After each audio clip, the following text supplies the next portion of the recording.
a statement from Coach Kim Caldwell following yesterday and then another game on Saturday? Yeah, we're back. We've been gone for 5 days, so it feels good to be back. Be in your own bed. We got back at about 11:30 last night. We were off today, but survived a really hard opening. It felt like a weekend. It wasn't, but opening week, our first 2 games on the road were really hard against really good opponents. So we are happy to be back. I'm glad we have a little break so we can kind of regroup, fix some things before we hit the road again. You outscored Chattanooga in the paint and out-rebounded them. You'd be happy with the inside game? Yeah, because I think it's effort when you can out rebound people and score more points than they can in the paint. And we're as small as we are, especially with Mahogany Matthews playing limited minutes both games because of foul trouble. I think that helps us just because it's effort, just relentless effort on the glass.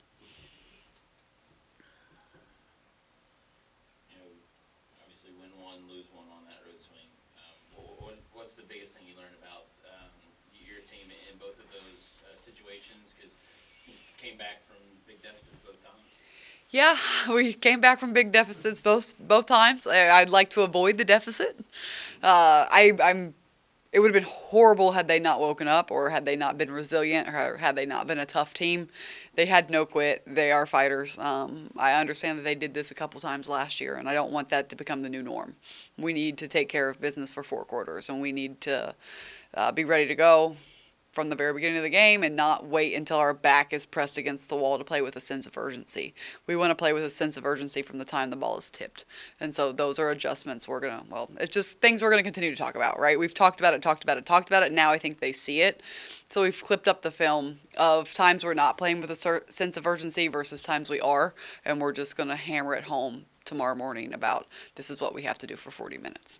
Is that something that maybe helps them see it, versus, just talking about it and trying to, they're not trying to think about when they did it, but you can identify that for them? I think so. I think as a player, anytime you see yourself on film not playing with a sense of urgency, you're like, wow, that looked bad. I really thought I was running hard, or I really thought I was doing the right thing, or I didn't realize I was that close to my teammate, all of those things. And then you see it and you're like, ooh, okay, I can fix that. And then when you compare it, thankfully, we compare it with, all right, this is what it should look like, right? Because we did have a second half at George Mason of what it should look like. We did have 3 quarters at Chattanooga of what it should look like. So you compare them, this is good, this is bad, this is good, this is bad, and hopefully it translates on the practice floor immediately after. Do you have any reason to understand what's the cause of that kind of a slow start? I don't know. If I knew, it would have been fixed the second time. Part of it probably is if we go scoreless our first couple possessions, we don't score, then we can't press. And if we're not pressing, the game doesn't look and feel the way we want it to look. And so at Chattanooga, we missed our first 6 shots. And so then we can't press, and then we can't force turnovers, and then we don't have pace. It was kind of very similar at George Mason where we started off cold.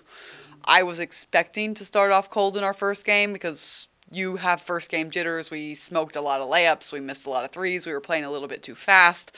I was expecting the turnovers in the first game. I thought we would settle into it when we didn't until the second half. And so hopefully the more we go and the more they're used to it and they don't feel the need that they have to prove themselves and they have to do certain things, then we'll kind of just start the way we should start.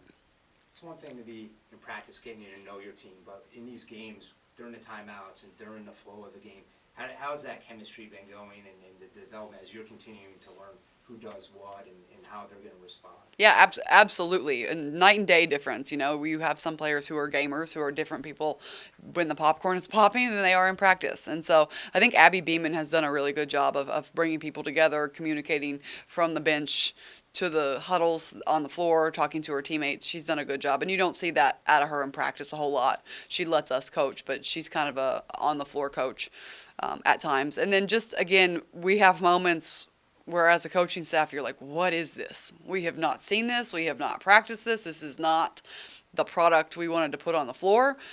And, I mean, as a coach, you're kind of shell-shocked about who are these people? Like, I haven't seen this out of you. And you get on them and you see a lot of head nods. And you hear people say, let's go, guys, and they back you up, and you see that they are engaged and they are focused about making the change, and so that was a really good sign for us. So what do you think of Northern Kentucky? We haven't really looked at it. I have been in our film all day today and on the bus ride last night, just working on what we need to fix. I've just started over there 15 minutes ago looking at them. It's going to be really another hard road game. But we don't have a cupcake schedule, and I think maybe that will help us when we get into conference. Nobody wants to start the game or their season at George Mason, who's going to win a whole lot of basketball games. It's a really good team, and then at UT Chattanooga, who's mid-major top 25 preseason number 1 in their conference. We didn't make it easy for ourselves, but we got hit and we responded both games. The schedule doesn't really reflect that, but hopefully we can just keep growing from it.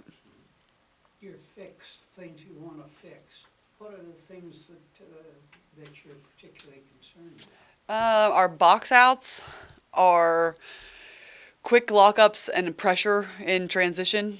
We kind of just float back in the press, and we really want to be more aggressive. Our offensive spacing, I think our offense is atrocious right now, and so we need to fix that. And our half-court defense is pitiful, so we need to fix that as well. Won a lot of basketball games as a coach, but what is your first D1 win mean to you? It's less, not a lot, honestly. It felt, you always, after you lose one game, you always feel a lot of pressure to win the next one. And so I did have a nice sigh of relief. Okay, we didn't start 0-2. And then, the players are excited. They're coming through the handshake line, patting me on the back. Let's go, coach. Let's go, coach. And they had the water in the locker room. And they were excited to do that. And that, to me, means more than the win. Like, I was happy to get the win. But that moment with my team, this team, my first D1 team, means more to me than the first D1 win. That we got to have that moment, and I'll remember it forever.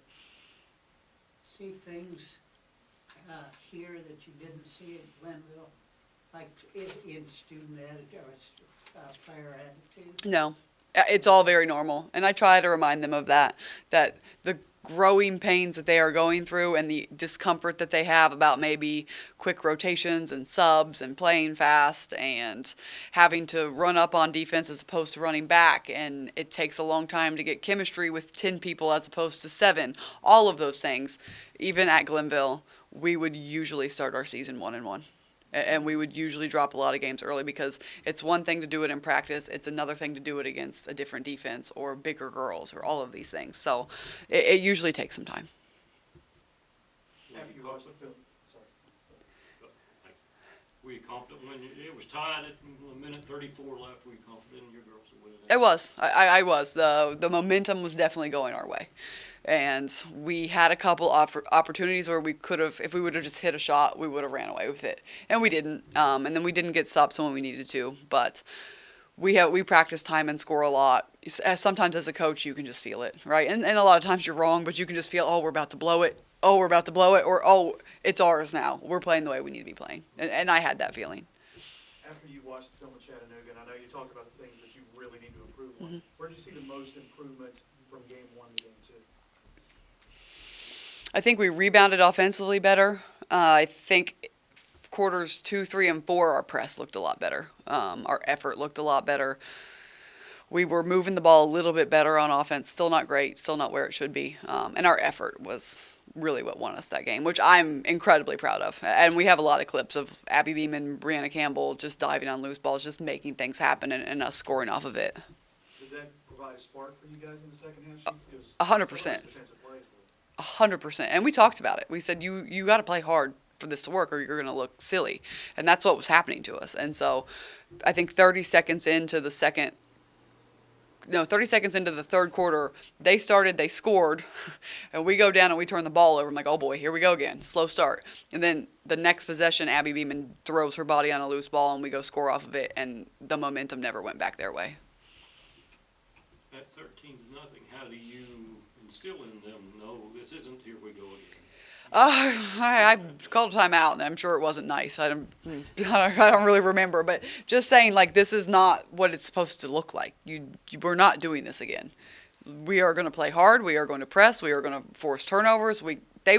Chattanooga was not trying to score once they broke the press. So that gives us an opportunity to be more aggressive out of it. And so just kind of hammering those things home over and over and over. And they responded very well. You didn't say in that first timeout, all right, we have them right where we want Didn't think that at all.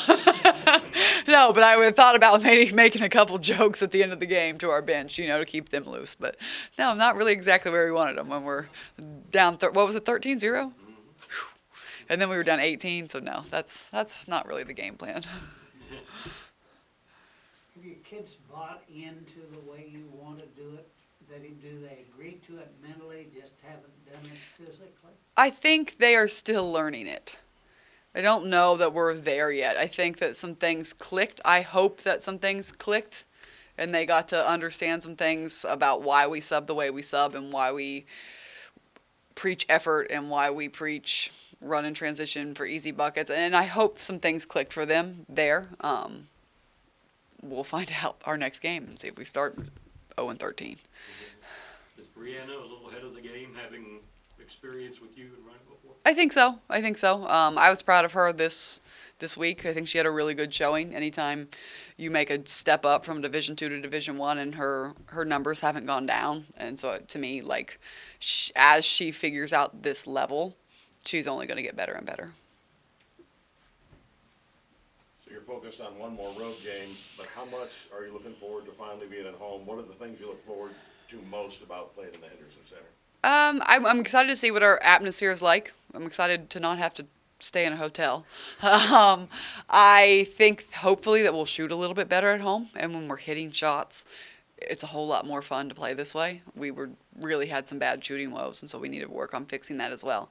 But hopefully just, being in your own gym, teams tend to play a little bit harder at home than they do on the road, and so it's just kind of everything gets amped up a notch. Anything further for Coach? Thank you, guys. Thank you all.